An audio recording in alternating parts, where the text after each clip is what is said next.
Sure, pubs and shops may be back, but for these guys, this is the news today to get in a flap about. London Zoo is open for business.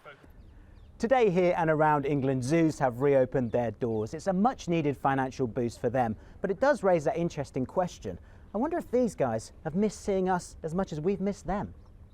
Zoos have been hit hard by Covid. The Zoo Animal Fund was set up by the government to supposedly help, but it's been heavily criticised. A handful have had to close and many more are under threat.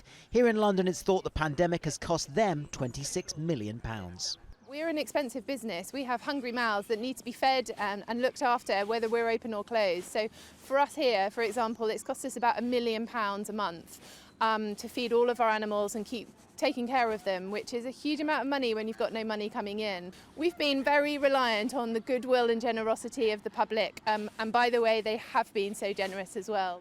For families, of course, today is a welcome chance to show their support as we all crawl out of a hibernation of our own. I'm very excited. We come here all the time, so I'm glad that it's back open.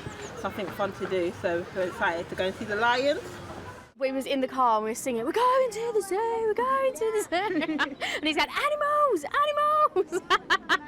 I want to go see an owl. An owl? Pig. What do you want to see today, Mila? Pig.